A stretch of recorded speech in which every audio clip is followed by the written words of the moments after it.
In a small, peaceful town nestled between rolling hills and dense forests, life moved at a slow and predictable pace. People knew each other by name. Children played freely in the streets, and crime was almost unheard of. It was the kind of place where neighbors shared warm smiles and offered help without being asked. But beneath this idyllic surface lay hidden tensions that no one dared to confront. Tensions rooted in prejudice, fear, and long-standing divisions. Maya Thompson had always been different from most people in her community. Born into a family of modest means, she had worked tirelessly to rise above her circumstances. Her parents, both immigrants who had sacrificed everything for a better life, instilled in her the values of hard work, integrity, and justice. From an early age, Maya dreamed of becoming someone who could make a difference, not just for herself but for others who couldn't speak up or defend themselves. That dream eventually led her to law school, where she excelled despite numerous challenges. By the time she graduated, Maya had earned a reputation as a fierce advocate for fairness and equality. After years of dedication, Maya became a federal prosecutor, a role that allowed her to tackle some of the toughest cases involving hate crimes, corruption, and civil rights violations. She quickly gained respect among her peers for her sharp mind, unwavering determination, and ability to remain calm under pressure. However, her success didn't come without its share of criticism. Some viewed her as too ambitious, while others resented her outspoken stance on issues like racial injustice and police accountability. Despite the backlash, Maya refused to back down. To her, standing up for what was right wasn't optional. It was a responsibility. One crisp autumn morning, Maya woke up feeling unusually anxious. She couldn't quite put her finger on why. Perhaps it was the weight of the case she was preparing to present later that day. For months, she had been building evidence against a notorious hate group accused of inciting violence and spreading hateful ideologies across several states. The trial was set to begin that afternoon, and if successful, it would send a strong message that such behavior would not be tolerated. As she dressed in her usual professional attire, a tailored navy blue suit paired with sensible heels, she reminded herself to stay focused. This wasn't just another case. It was an opportunity to protect vulnerable communities and hold wrongdoers accountable. When Maya arrived at the courthouse, the atmosphere felt oddly tense. Normally bustling with lawyers, witnesses, and court staff, the area seemed quieter than usual. She parked her car near the entrance and stepped out, clutching her briefcase tightly. Inside, it contained months of painstaking research, witness statements, and documents that could potentially dismantle the hate group's operations. As she locked her car door, she noticed two police officers standing nearby. One of them, Officer Daniel Grayson, caught her attention immediately. He was tall and broad-shouldered with a stern expression that made him appear perpetually irritated. Maya recognized his face from previous encounters. He often patrolled the area around the courthouse and had occasionally exchanged terse greetings with her. Officer Grayson, unlike many of his colleagues, had a complicated history. Known for his abrasive demeanor and rigid adherence to authority, he frequently clashed with civilians and even fellow officers. Over the years, complaints about his conduct had piled up, ranging from verbal abuse to excessive use of force. Most were dismissed due to lack of evidence or brushed aside as minor infractions, but whispers about Grayson's true nature persisted. Those who worked closely with him described him as someone harboring deep-seated biases, particularly toward minorities and individuals advocating for reform. While some chalked it up to harmless grumpiness, others sensed something darker lurking beneath the surface. As Maya approached the courthouse steps, she glanced briefly at Grayson again. Their eyes met for a fleeting moment, and she thought she saw a flicker of hostility in his gaze. Shaking off the uneasy feeling, she continued walking, determined to focus on the task ahead. What she didn't realize was that Grayson's attention remained fixed on her. His jaw tightened and his hand instinctively moved closer to the holster strapped to his hip. Years of simmering resentment and unchecked prejudice bubbled to the surface, fueled by stereotypes and baseless assumptions. In his mind, Maya represented everything he despised, someone challenging the status quo, questioning authority, and demanding change. Without warning, Grayson acted on impulse. Pulling out his gun, he pointed it directly at Maya and fired. The sound of the gunshot shattered the quiet morning air, sending shockwaves through everyone present. Time seemed to freeze as Maya staggered backward, clutching her leg in pain. Blood seeped through her fingers, staining her clothes and pooling on the ground beneath her. Screams erupted from bystanders who scrambled for cover or rushed to assist her. Chaos engulfed the scene as people tried to comprehend what had just happened. Was this an accident, a misunderstanding, or something far more sinister? Other officers nearby sprang into action, tackling Grayson to the ground and wresting the weapon from his grasp. His face contorted with anger and defiance as they cuffed him and dragged him away. Questions flew thick and fast. Why had he done it? What possible justification could there be for shooting an unarmed civilian, let alone a federal prosecutor? No answers came immediately, leaving everyone grappling with fear and confusion. Meanwhile, paramedics hurried to Maya's side, stabilizing her condition before rushing her to the hospital. Her thoughts swirled chaotically as she fought to stay conscious. Why me? She wondered silently. What did I do to deserve this?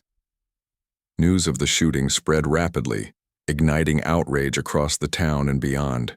Social media platforms lit up with posts condemning the incident, while local news outlets scrambled to piece together the details. Reporters camped outside the courthouse, interviewing witnesses and capturing footage of the chaotic aftermath. The story dominated headlines nationwide, drawing comparisons to other high-profile cases involving police misconduct. Public figures weighed in, calling for transparency and accountability. Protesters gathered outside the police department, holding signs that read, "Justice for Maya," and "No more excuses." The once peaceful town found itself thrust into the spotlight, forced to confront uncomfortable truths about systemic racism and inequality. Federal investigators descended upon the scene, launching a comprehensive probe into the circumstances surrounding the shooting. They combed through surveillance footage, interviewed witnesses, and reviewed Grayson's personnel file. What they uncovered painted a disturbing picture.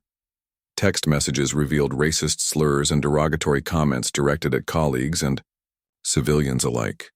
Internal complaints highlighted a pattern of aggressive behavior and discriminatory practices stretching back years.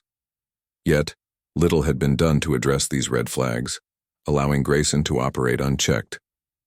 The investigation also revealed that moments before firing the shot, Grayson had muttered hateful remarks under his breath, confirming suspicions that the act was motivated by bias rather than self-defense. For Maya, lying in a hospital bed with her leg heavily bandaged, the physical pain paled in comparison to the emotional toll. Every time she closed her eyes, she replayed the moment the bullet struck her, reliving the terror and disbelief. Friends and family visited daily, offering words of comfort and encouragement, but nothing could erase the trauma etched into her memory. She grappled with questions about her own safety and the broader implications of the attack. Had she become a target because of her race? Because of her work? Or simply because she dared to challenge entrenched power structures? These uncertainties gnawed at her, threatening to overshadow the progress she had made in her career. Yet amidst the darkness, a spark of resilience ignited within Maya. She realized that giving in to fear would only empower those seeking to silence her. Instead, she resolved to channel her pain into purpose. With the support of loved ones and mentors, she began drafting plans to amplify her advocacy efforts. She envisioned creating platforms to educate people about institutional racism, pushing for legislative reforms and fostering dialogue between law enforcement and marginalized communities. Though the road ahead promised to be difficult, Maya drew strength from knowing that her voice mattered now more than ever. And as she gazed out the window at the autumn leaves swirling in the breeze, she whispered softly to herself, "This isn't the end. It's just the beginning." The days following the shooting were a blur of pain, uncertainty, and mounting public outrage. Maya Thompson lay in her hospital bed, her leg elevated and wrapped in thick bandages, as doctors monitored her recovery closely. Though the bullet had only grazed her, the wound was deep enough to leave lasting scars, both physical and emotional. Nurses came and went, administering medication and checking vitals, but Maya's mind remained elsewhere. She replayed the incident over and over in her head. The sound of the gunshot, the searing pain in her leg, the horrified faces of bystanders. Each memory felt like a fresh wound, reopening the trauma she desperately tried to process.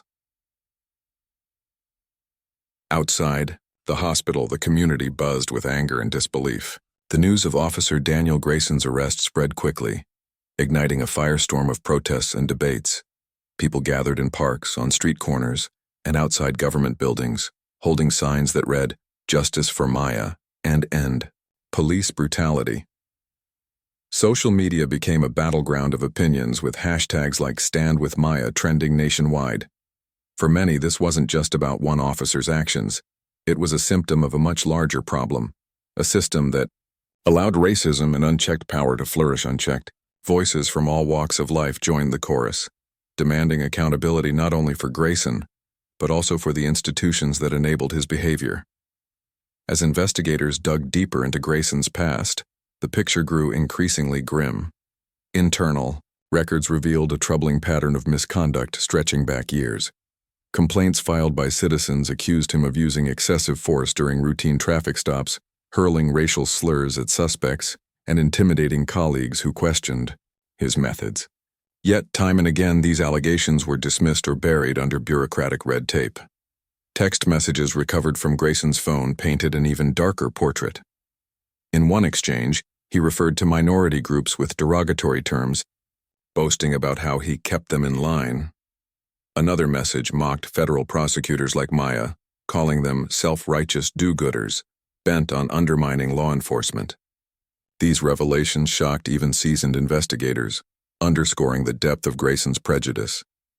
Meanwhile, the legal machinery ground into motion. Federal authorities took charge of prosecuting Grayson, ensuring the case would be handled with the utmost seriousness. A team of experienced lawyers pored over evidence, preparing to present an airtight case against him. They knew the stakes were high, not only for Maya, but for countless others who looked to the justice system for protection. If Grayson walked free, it would send a chilling message that such acts of violence could go unpunished. On the other hand, a conviction would serve as a powerful statement that no one, regardless of rank or position, was above the law. For Maya, the emotional toll of the incident weighed heavily. Friends and family visited regularly, bringing flowers, cards, and words of encouragement. Her parents sat by her bedside, their faces etched with worry yet filled with pride for their daughter's courage. Colleagues from the U.S. Attorney's Office stopped by to offer support, vowing to see the case through to its conclusion. Despite their efforts, Maya struggled to shake off feelings of vulnerability. She couldn't help but wonder if returning to work would put her in similar danger again. Would there always be someone waiting to silence her? These fears gnawed at her, threatening to overshadow the progress she had made in her career. Yet, amidst the darkness, a spark of defiance began to grow within Maya. She realized that giving in to fear would mean letting Grayson win, and that was something she refused to do. With each passing day, her resolve hardened.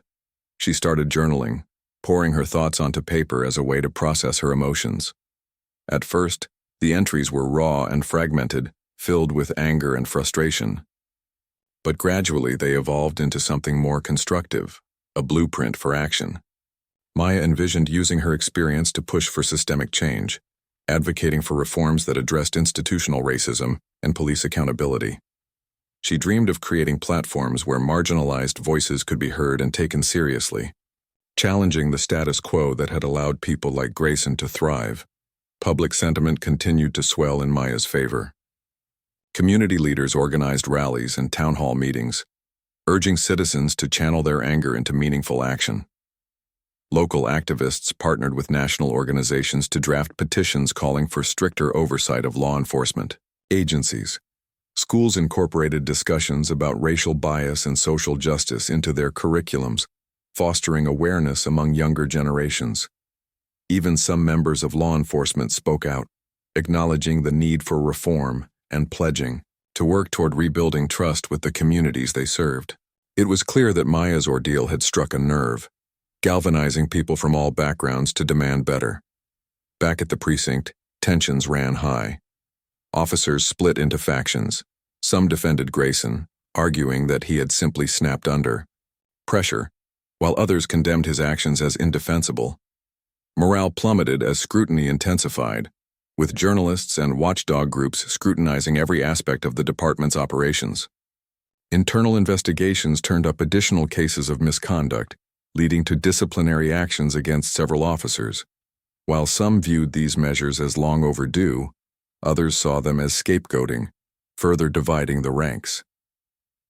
The once unified force now found itself fractured, struggling to regain credibility in the eyes of the public. Amidst the chaos, Maya's voice emerged as a beacon of hope. From her hospital bed, she began speaking out, granting interviews to reporters and sharing her story on social media. Her words resonated deeply, striking a chord with millions who felt powerless in the face of injustice. "This isn't about me," she said during one televised interview. "It's about every person who has ever been told they don't belong, that their voice doesn't matter. We can't let fear dictate our lives. We have to stand together and fight for what's right." Her message inspired countless individuals to join the cause, amplifying calls for reform and solidarity. As weeks passed, preparations for Grayson's trial intensified. Prosecutors meticulously assembled their case, leaving no stone unturned. Witness testimonies were recorded, forensic evidence analyzed, and expert opinions sought to bolster their arguments. Defense attorneys, meanwhile, scrambled to mount a counteroffensive, attempting to paint Grayson as a misunderstood figure pushed to extremes by external pressures. Their strategy relied heavily on casting doubt on the prosecution's narrative, hoping to sway jurors with appeals to sympathy or confusion. But the weight of evidence seemed insurmountable, making it clear that this trial would hinge not on technicalities, but on fundamental questions of morality and justice. For Maya, the prospect of facing Grayson in court loomed large.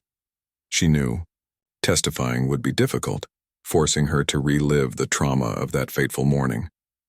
But she also understood the importance of her role, not just as a victim, but as a symbol of resilience. Every time she doubted herself, she thought of the people counting on her, the mothers, fathers, sons, and daughters who saw her as a champion for change. This realization gave her strength, pushing her to confront her fears head-on. She practiced her testimony tirelessly, rehearsing answers to potential cross-examinations and steeling herself for whatever challenges lay ahead. In the final days before the trial, the atmosphere grew electric with anticipation. Courtrooms overflowed with spectators eager to witness history unfold. Lawyers sharpened their arguments, knowing the outcome would reverberate far beyond the walls of the courthouse. Media outlets set up camp outside, broadcasting live updates and analyzing every twist and turn. For Maya, the moment represented more than personal vindication. It was a chance to shine a light on systemic issues plaguing society. As she stood beside her supporters, ready to face whatever came next, she felt a profound sense of purpose. This wasn't just her battle anymore. It belonged to everyone fighting for a fairer, more equitable world. And so, as the gavel fell and the trial commenced, Maya took a deep breath, steadying herself for the journey ahead. Whatever the verdict, she knew one thing for certain. Her voice, and the voices of those standing with her, would continue to echo long after the courtroom doors closed. This was not the end of the story. It was merely the beginning of a larger movement toward justice, equality, and healing. The trial of Officer Daniel Grayson began on a chilly winter morning, with gray clouds hanging low over the courthouse. Reporters and cameras lined the streets, capturing every detail as people streamed in.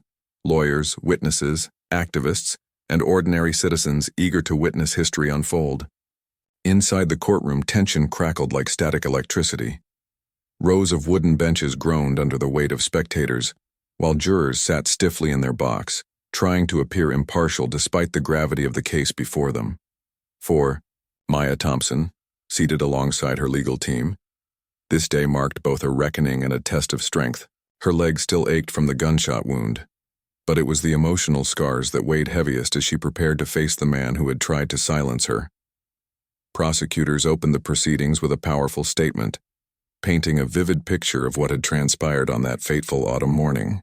They described how Grayson, armed with authority and prejudice, had targeted Maya simply because of who she was, a black woman fighting for justice in a system riddled with flaws.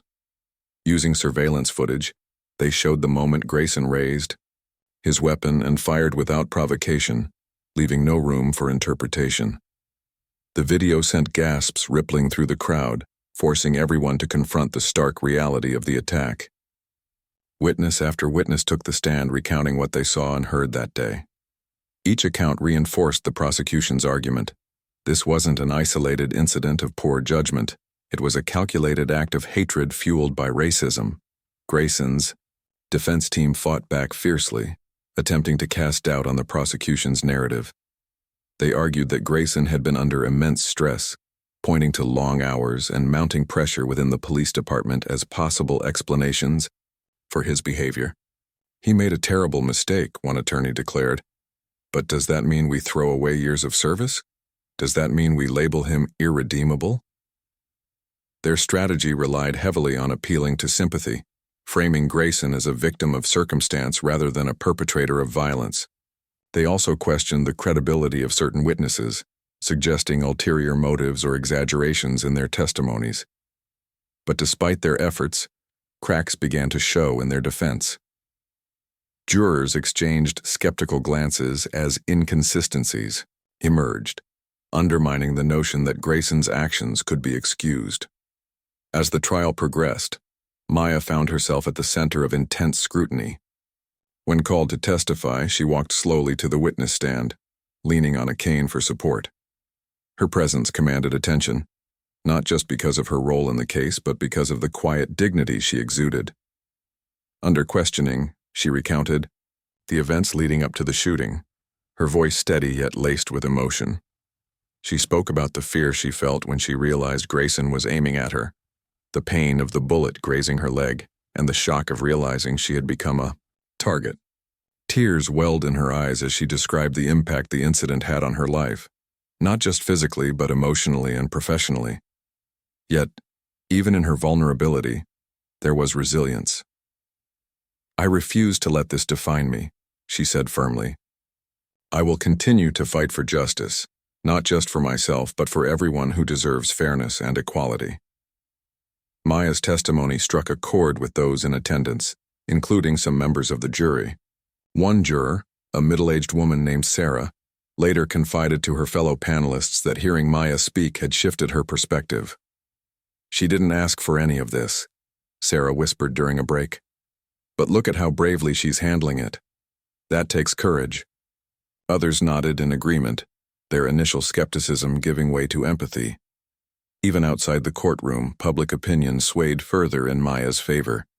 Clips of her testimony aired on news channels, sparking widespread admiration for her composure and determination. Social media lit up with messages of support, cementing her status as a symbol of hope and resistance. Meanwhile, evidence against Grayson continued to mount. Prosecutors presented damning records of his past misconduct, including disciplinary reports, internal complaints, and incriminating text messages. Expert witnesses testified about systemic issues within law enforcement, highlighting how biases often went unchecked due to lack of accountability. A former colleague of Grayson's took the stand, reluctantly admitting to witnessing racist remarks and aggressive behavior firsthand. "I should have spoken up sooner," the officer admitted, visibly uncomfortable. "But I thought someone else would handle it. I was wrong." His admission added another layer of complexity to the case, underscoring the culture of complicity that allowed Grayson to operate unchallenged for so long. Yet, the defense refused to concede defeat. In a dramatic turn, they introduced psychological evaluation suggesting that Grayson suffered from untreated mental health issues, which they claimed contributed to his erratic behavior. Psychiatrists hired by the defense described him as emotionally unstable and prone to impulsive actions when stressed. While the tactic drew mixed reactions from the gallery, it succeeded in planting seeds of doubt in the minds of some jurors. Could Grayson's actions really be attributed to deep-seated racism, or were they the result of undiagnosed conditions exacerbated by workplace pressures? The question lingered uncomfortably, complicating an already contentious trial. Outside the courtroom, tensions simmered among protesters and counter-protesters. Activists advocating for justice stood shoulder to shoulder, chanting slogans and holding signs demanding reform. Opposing groups, however, accused them of vilifying law enforcement and ignoring the challenges officers faced daily. Clashes erupted, sporadically, prompting police presence to increase around the courthouse. Despite the chaos, Maya remained steadfast in her mission. She attended rallies whenever her recovery allowed, addressing crowds with impassioned speeches that emphasized unity over division. "We're not here to tear down the system," she told one gathering. "We're here to rebuild it, to make it fairer, stronger, and more inclusive. Together, we can create change." Back inside the courtroom, closing arguments brought the trial to its climax. The prosecution delivered a fiery summation, reminding jurors of the overwhelming evidence against Grayson and urging them to deliver a verdict that reflected truth and justice. "This isn't just about one bad apple," the lead prosecutor stated emphatically. "It's about rooting out the rot that allows such apples to exist in the first place." The defense countered with a plea for leniency, emphasizing Grayson's humanity and the possibility of rehabilitation. Both sides left everything on the table, knowing the decision now rested entirely in the hands of 12 individuals tasked with determining fate. After days of deliberation, the jury finally reached a verdict. As the foreperson stood to announce the decision, the courtroom fell silent, the air thick with anticipation. "Guilty on all counts," came the pronouncement, sending waves of relief and jubilation through the room. Cheers erupted outside as news spread, with supporters hugging and celebrating the outcome. For Maya, the verdict represented validation, not just for herself but for countless others who had endured similar injustices. Standing beside her lawyers, she addressed reporters gathered outside, her voice filled with gratitude and resolve. "Today we celebrate this victory," she said, "but tomorrow we keep pushing forward.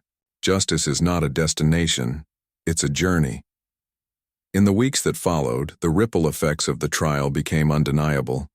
Law enforcement agencies across the country faced renewed calls for transparency and reform, with policymakers introducing legislation aimed at increasing accountability.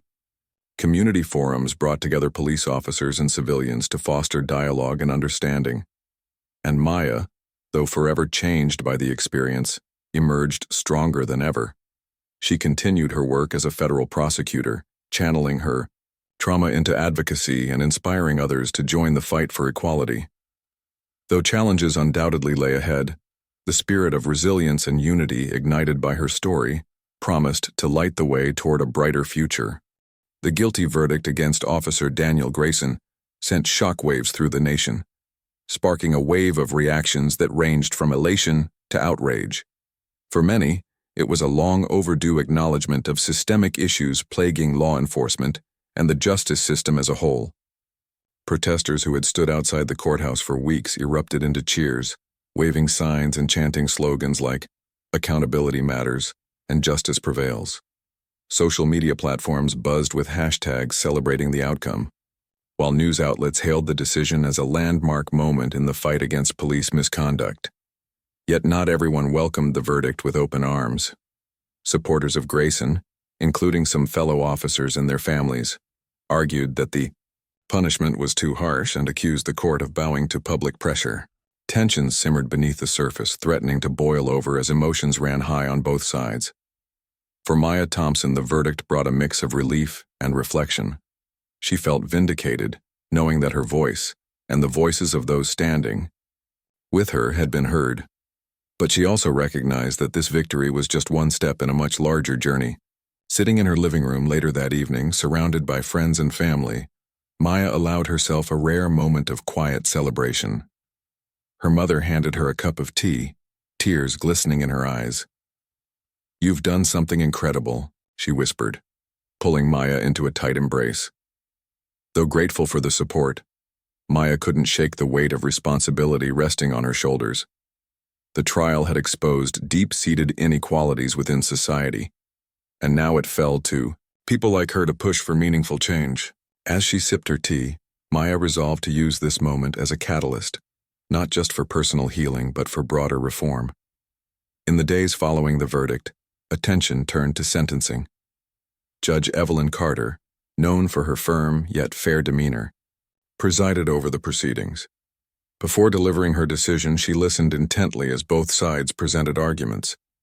Prosecutors urged maximum penalties, emphasizing the need to send a clear message that such acts of violence would not be tolerated. Defense attorneys pleaded for leniency, citing Grayson's military background and years of service as mitigating factors. When Judge Carter finally spoke, her words carried an unyielding authority. "This case is about more than one individual's actions," she declared. "It's about trust between law enforcement and the communities they serve. And when that trust is broken, consequences must follow." With that, she sentenced Grayson to 15 years in prison without parole eligibility, ensuring he would face significant accountability for his crimes. While the sentencing provided closure for many, it also reignited debates about policing practices across the country. Lawmakers scrambled to introduce new legislation aimed at increasing transparency and accountability within law enforcement agencies. Proposals included mandatory body cameras for all officers, independent oversight, boards to investigate misconduct, and stricter requirements for handling complaints against police personnel. Activists welcomed these efforts but cautioned against complacency. "Passing laws is only the beginning," said Marcus Reed, a prominent civil rights advocate. "We need sustained commitment from policymakers, law enforcement leaders, and citizens alike to create lasting change." Community forums sprang up nationwide, bringing together officers and residents to discuss ways to rebuild fractured relationships. These conversations weren't always easy. Disagreements flared, and old wounds reopened. But slowly, progress began to take root. Back in her hometown, Maya threw herself into advocacy work, determined to keep the momentum going. She partnered with local organizations to launch educational programs focused on racial equity and social justice.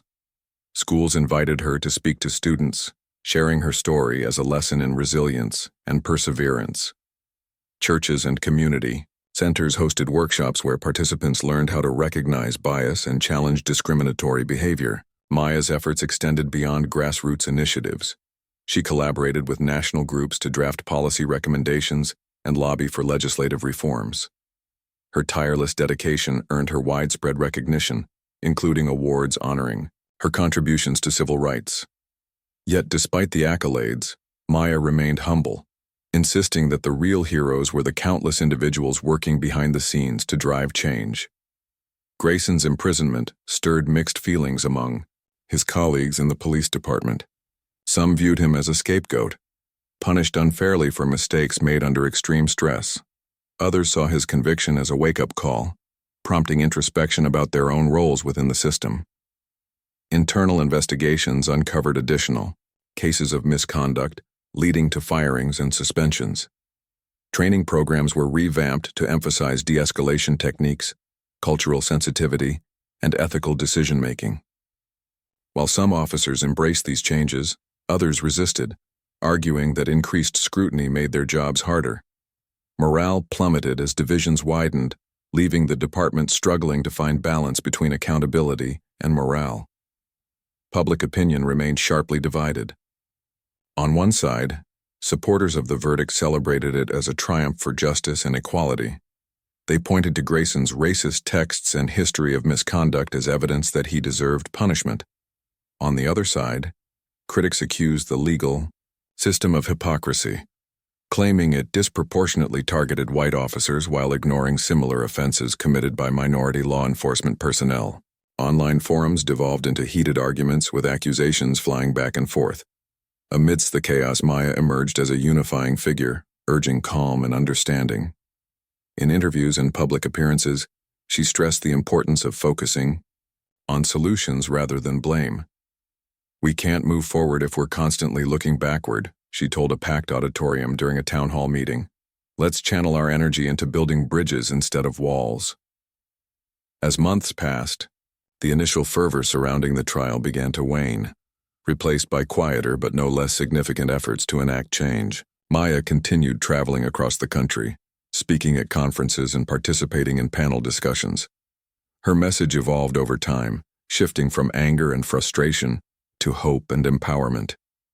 She encouraged audiences to view themselves as agents of transformation, capable of shaping the world around them.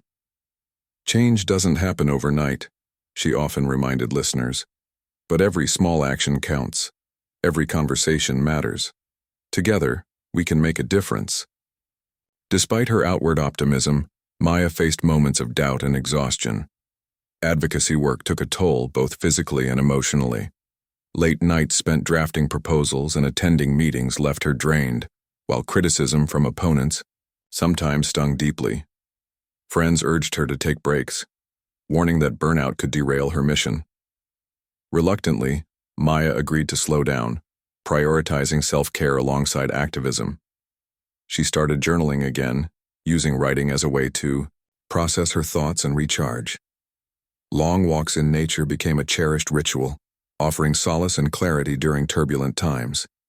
Through it all, she clung to the belief that her efforts mattered, that even in the face of seemingly insurmountable challenges, persistence could pave the way for progress. One particularly poignant moment came when Maya received a letter from a young girl named Ava. Enclosed with the note was a drawing of a superhero wearing a cape and holding a gavel. "Thank you for being brave," Ava wrote. "You inspire me to stand up for what's right." Maya stared at the picture for a long time, tears welling in her eyes. It wasn't the first fan mail she'd received, but something about Ava's innocence and sincerity struck a chord. She framed the drawing and placed it on her desk, a constant reminder of why she kept fighting. Moments like these reaffirmed her faith in humanity, fueling her determination to press onward. By the end of the year, tangible progress had begun to emerge. Several states adopted reforms inspired by Maya's advocacy, implementing measures to increase police accountability and promote racial equity. Schools incorporated lessons on systemic racism into their curricula, fostering awareness among younger generations. Even Hollywood took notice, producing documentaries and films highlighting stories of courage and resilience. Maya appeared in one such project, recounting her experience in vivid detail. Watching herself on screen stirred conflicting emotions, pride in how far she'd come, tempered by sadness over what she'd endured. Still, she recognized the power of storytelling to educate and inspire, reaching audiences far beyond what speeches or articles alone could achieve. Looking back on everything that had transpired, Maya realized that her journey was far from over. Challenges undoubtedly lay ahead, from entrenched resistance to unexpected setbacks. But she also knew that she wasn't alone. A growing network of allies stood beside her, united by shared values and a common goal. Together, they formed a tapestry of hope, woven from threads of struggle and triumph. As Maya stood before a crowd at a year-end rally, microphone in hand, she smiled knowingly. "This isn't the finish line," she said, her voice ringing out strong and clear. "It's just another starting point. Let's keep moving forward, together." Cheers erupted once more, echoing into the night sky as stars twinkled above. Whatever the future held, Maya was ready to face it head-on, armed with unwavering resolve and boundless optimism. Months after the trial of Officer Daniel Grayson, life in Maya Thompson's hometown began to settle into a new rhythm. The initial frenzy of media coverage and protests had subsided, replaced by quieter but more enduring efforts to address the systemic issues exposed by the case. While some dismissed the aftermath as mere lip service, others saw it as an opportunity to create lasting change. For Maya, this period was marked by both reflection and action, a delicate balance between healing from her trauma and continuing her fight for justice. The impact of the verdict rippled far beyond the courtroom walls. Across the country, lawmakers introduced sweeping reforms aimed at increasing transparency and accountability within law enforcement agencies. Mandatory body cameras became standard issue for officers in several states, while independent oversight boards were established to investigate complaints of misconduct. Training programs emphasized de-escalation techniques and cultural sensitivity, encouraging officers to approach their work with empathy rather than aggression. These changes didn't happen overnight. They required months of lobbying, negotiations, and compromises. But Maya played a pivotal role in pushing them forward, testifying before legislative committees and meeting with policymakers to ensure that momentum didn't fade.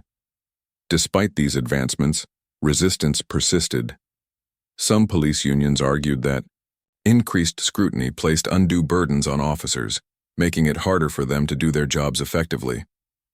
Others claimed that reforms disproportionately targeted white officers, ignoring similar offenses committed by minority personnel. Online debates grew heated, with accusations flying back and forth about bias and hypocrisy. Maya watched these discussions unfold with a mix of frustration and determination. She understood that skepticism was natural, especially when people felt threatened by change, but she refused to let cynicism derail progress. "We can't let fear dictate our decisions," she said during a televised interview. "We have to focus on fairness for everyone." Back home, Maya worked tirelessly to bridge divides between law enforcement and the community. She organized town hall meetings where residents could voice concerns directly to officers, fostering dialogue and mutual understanding. At first, these gatherings were tense, with mistrust lingering on both sides. Officers bristled at accusations of bias, while citizens expressed anger over years of neglect and injustice. Yet over time, small breakthroughs occurred. A young officer admitted feeling overwhelmed by public criticism, prompting a grandmother in the audience to share her own fears about losing loved ones to police violence.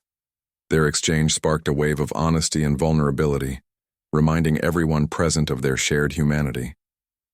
Slowly but surely, relationships began to mend. Maya also turned her attention to education, believing that true change started with awareness. She partnered with schools to develop curricula focused on racial equity and social justice, teaching students to recognize bias and challenge discriminatory behavior. Teachers embraced the initiative, incorporating lessons on systemic racism and civil rights history into classrooms. Parents praised the program, noting how it encouraged critical thinking and empathy among children. One parent wrote to Maya, thanking her for empowering her daughter to speak up against bullying at school. "Your work is reaching places you might never see," the letter read. "But trust me, it's making a difference." On a personal level, Maya continued grappling with the emotional toll of her ordeal. Though physically recovered from the gunshot wound, she still struggled with anxiety and flashbacks. Sleepless nights became common, haunted by memories of the shooting and its aftermath. Friends urged her to seek professional help, but Maya hesitated, reluctant to appear weak or vulnerable. It wasn't until a close colleague intervened that she agreed to meet with a therapist specializing in trauma recovery. Those sessions proved transformative, helping Maya confront her fears and reclaim control over her life. "Healing isn't linear," her therapist reminded her. "It's okay to take your time." With newfound clarity, Maya realized that self-care wasn't selfish. It was essential to sustaining her advocacy work. As word of her resilience spread, Maya became a sought-after speaker at conferences and events nationwide. Audiences marveled at her ability to inspire hope even in the face of adversity. Her speeches often began with humor, lightening the mood before delving into heavier topics. "Let's talk about what happens when someone tries to silence you," she quipped during one presentation, drawing laughter from the crowd. But beneath the levity lay a powerful message. No obstacle is insurmountable if we stand together. Attendees left inspired, armed with practical strategies for driving change in their own communities. One particularly memorable event took place at a national summit on criminal justice reform. Maya shared the stage with activists, academics, and policymakers, each contributing unique perspectives to the conversation. When her turn came, she recounted her journey, from the day she was shot to the ongoing battle for equality. Her words resonated deeply, earning a standing ovation from the audience. Afterwards, a young man approached her, tears streaming down his face. "I thought I was alone," he confessed, "but hearing your story makes me believe I can make a difference too." Moments like these reaffirmed Maya's belief in the power of storytelling to connect and motivate. Even Hollywood took notice of Maya's story, producing a documentary chronicling her experiences. Filmmakers followed her for months, capturing intimate moments alongside public appearances. Watching herself on screen stirred conflicting emotions, pride in her accomplishments tempered by sadness over the sacrifices required to achieve them. Still, she recognized the film's potential to educate and inspire, reaching audiences far beyond traditional platforms. After its release, the documentary received widespread acclaim, sparking conversations about race, policing, and accountability across dinner tables and boardrooms alike. Amidst all the accolades, Maya remained grounded, refusing to let fame overshadow her mission. She declined lucrative offers to write a memoir or host a podcast, prioritizing grassroots activism over personal gain. Instead, she poured her energy into mentoring young advocates, guiding them through challenges and celebrating their victories. "You don't need a title to lead," she told a group of college students during a workshop. "All you need is passion and persistence." Her humility endeared her to many, solidifying her reputation as a leader who led not from ego but from purpose. Yet, despite her outward optimism, Maya faced moments of doubt. Late-night reflections sometimes brought waves of uncertainty, questioning whether her efforts truly mattered in the grand scheme of things. Would future generations inherit a better world, or would old patterns reemerge? On such nights, she turned to her journal, pouring her thoughts onto paper as a form of catharsis. Writing helped her process her emotions, transforming fear into fuel for perseverance. By morning, she emerged renewed, ready to tackle whatever challenges lay ahead. As the year drew to a close, Maya reflected on how far she and society had come since that fateful autumn morning. Progress hadn't been perfect, nor had it been painless. Resistance still lingered, and setbacks occasionally tested her resolve. But signs of transformation were undeniable. Laws rewritten, minds opened, hearts softened. Standing before a crowd at a year-end rally, Maya felt a surge of gratitude, not just for herself but for everyone who had joined the fight. "Change doesn't happen because of one person," she declared, her voice steady yet impassioned. "It happens because we choose to rise together. So let's keep rising. For justice, for equality, and for love." Cheers erupted around her, echoing into the crisp winter air as fireworks lit up the sky. Whatever uncertainties the future held, Maya knew one thing for certain: she wouldn't face them alone. The years that followed the trial of Officer Daniel Grayson became a testament to the resilience and determination of Maya Thompson, as well as the collective effort of countless individuals who joined her in the fight for justice. While the initial verdict had sparked widespread celebration, it was the sustained momentum of advocacy and reform that truly defined this chapter in history. For Maya, the journey wasn't just about personal vindication.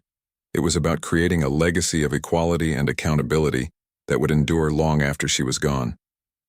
In the months after the trial, Maya's influence continued to grow. She became a household name, not only as a survivor of police violence but also as a beacon of hope for marginalized communities.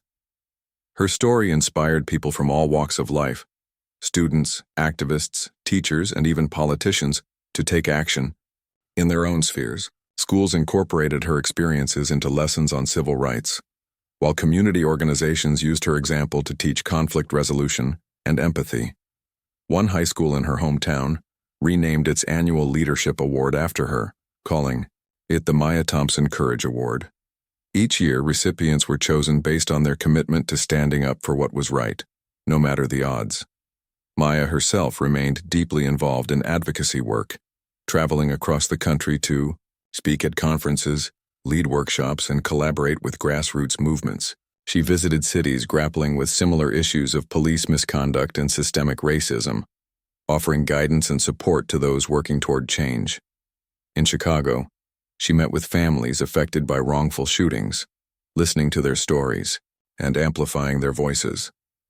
In Los Angeles, she partnered with artists to create murals celebrating diversity and unity.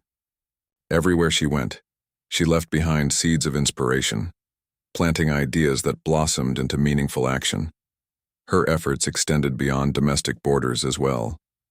International human rights groups invited Maya to share her insights at global forums, where leaders discussed strategies for combating racial injustice worldwide. During one such event in Geneva, she delivered a speech that brought delegates to their feet. "Justice is not confined by geography," she said. "It belongs to everyone, everywhere. Let us stand together, not just for ourselves, but for future generations." Her words resonated deeply, prompting several countries to reevaluate their own policing practices and adopt measures aimed at fostering trust between law enforcement and citizens. At home, Maya played a key role in shaping new policies designed to hold law enforcement accountable. Working closely with lawmakers, she helped draft legislation requiring mandatory psychological evaluations for officers, along with regular training sessions on implicit bias and de-escalation techniques.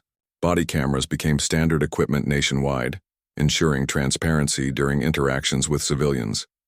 Independent oversight boards gained more authority, empowered to investigate complaints without interference from internal departments.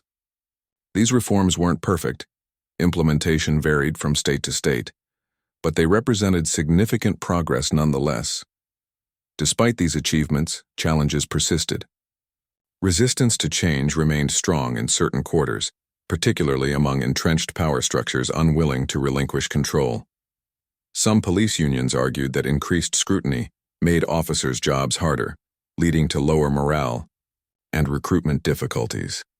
Others claimed that reforms disproportionately targeted specific demographics within law enforcement, ignoring broader systemic issues. Public discourse grew increasingly polarized, with debates often devolving into shouting matches rather than constructive dialogue. Yet Maya refused to let cynicism dampen her resolve. "Every movement faces opposition," she reminded supporters during a rally. "What matters is how we respond, with courage or complacency." For Maya personally, the emotional scars of her ordeal lingered, though they gradually healed with time and support. Therapy sessions provided a safe space to process trauma, while friendships offered comfort and companionship. On tough days, when memories of the shooting threatened to overwhelm her, she leaned on loved ones for strength. Her mother often reminded her of the importance of self-compassion. "You've carried so much weight already," she'd say. "Let yourself rest sometimes." Slowly but surely, Maya learned to balance activism with self-care, recognizing that sustainability required both passion and patience. One of the most profound moments in Maya's journey came unexpectedly. A letter arrived from an unlikely source, Daniel Grayson himself. Written from prison, the note expressed remorse for his actions and gratitude for Maya's perseverance.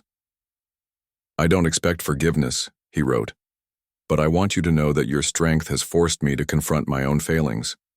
Maybe, someday others like me will learn from your example." Reading the letter stirred conflicting emotions in Maya. Anger at the harm caused, tempered by compassion for someone seeking redemption. After much deliberation, she decided to respond. Not out of forgiveness, but as an acknowledgement of shared humanity. Their correspondence remained private, yet it underscored a deeper truth. Transformation was possible, even in the unlikeliest places. As years passed, Maya's impact rippled outward, touching lives in ways she could never have imagined. A young woman named Priya, inspired by Maya's speeches, founded a nonprofit organization dedicated to mentoring underprivileged youth. An elderly man named Harold, moved by her resilience, began volunteering at a local food bank, vowing to leave the world better than he found it. Even children felt empowered, organizing fundraisers and awareness campaigns in their schools. Everywhere Maya looked, she saw evidence of a growing movement, one fueled not by fear or hatred but by love and solidarity. By the decade's end, tangible progress had become undeniable. Crime rates dropped in areas where police-community relations improved. thanks to collaborative initiatives aimed at building trust. Studies showed a decline in incidents of excessive force, attributed largely to policy changes and cultural shifts within law enforcement agencies. Educational programs emphasizing racial equity produced measurable results, with students demonstrating greater empathy and critical thinking skills. Though disparities still existed, the trajectory pointed toward a brighter future. Reflecting on everything she had accomplished, Maya felt a deep sense of fulfillment tempered by humility. She knew the fight was far from over. Inequality and injustice would always demand vigilance. But she also recognized that true change didn't happen overnight. It was the culmination of countless small victories, each contributing to a larger tapestry of hope. Standing before a crowd at a commemorative event marking 10 years since the trial, Maya spoke with quiet conviction. "We've come so far," she said, her voice steady yet filled with emotion. "But our work is not done. Justice isn't a destination. It's a journey. And as long as there are hands willing to build bridges and hearts brave enough to dream, we'll keep moving forward, together." Cheers erupted around her, echoing into the night sky as fireworks painted streaks of light above. People hugged, cried, and laughed, united by a shared vision of a fairer, kinder world. As Maya stepped down from the stage, she paused for a moment, taking in the scene before her. Tears welled in her eyes, not of sadness, but of gratitude. Whatever challenges lay ahead, she faced them with unwavering faith in humanity's capacity for growth and renewal. This wasn't the end of her story. It was merely another beginning.